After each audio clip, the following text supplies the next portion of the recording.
बाबूजी की बात से मैं प्रेरित हुआ और मन में घर में बैठ के संकल्प लिया कि बार बार मैं मीटिंग में जा रहा हूं, ये आवाज आ रही है कि किसके दरवाजे पे जाके बैठो।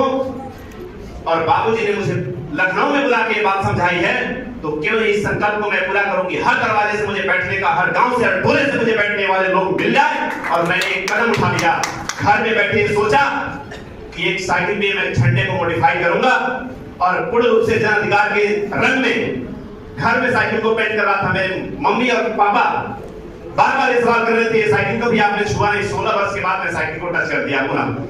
मैं पेंट कर रहा था और लोग पूछ रहे थे ये क्या कर रहे हैं। मैं बोल रहा था कि साइकिल को एक कलर में करना चाह रहा हूँ। कुछ देर के बाद जब मिस्त्री को बुलाया, वो कह रहा है ये क्या कर रहे हैं, तो मैंने कहा इसमें बर्फ बेचना है, इसलिए इसको मॉडिफाई करवा रहा हूँ। फिर उसके बाद से जब झंडा लगा मांगने, तो हमारे कार्यकर्ता साथी पूछने लगे इतना झंडा सारा क्या होगा। मैंने कहा जिस दिन निकलूंगा उस दिन आपको बुलाऊंगा और साइकिल में दिखाऊंगा। और जब साइकिल पूर्ण रूप से सज गई, जिस दिन मैं अपने स्कूल के बच्चों को कहा तो बच्चे लगे हंसने कि सर जी ये क्या करने जा रहे हैं। मैं अपने साइकिल को कभी दरवाजे से दूर नहीं लेके गया हूँ। 16 वर्ष के समय में बच्चे बहुत हंसे, कह रहे थे क्या करने जा रहे हैं। मैंने कहा अभी तुम नहीं समझ पाओगे, तुम्हारी लड़ाई लड़ने के लिए मैं निकल रहा हूँ और तुम आज जितना हंसना है हंस लो, लेकिन जब इतिहास रचूंगा तो तुम मुझे याद करोगे जब बड़ा होगे। तो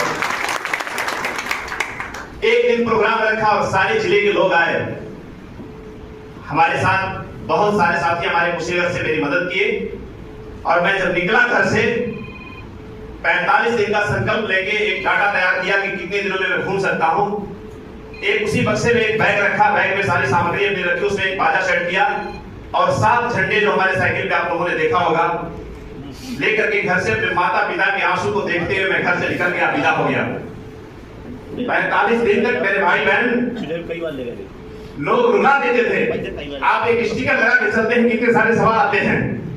मैंने अपने साइकिल पे इतने बड़े झंडे लगाए थे, कभी कभी गांव में घेर दिया करते थे और हजारों के सवाल होते थे, लेकिन आपका भाई जन अधिकार का शेर सबको जवाब देके आता था कर्मचारी समाज से।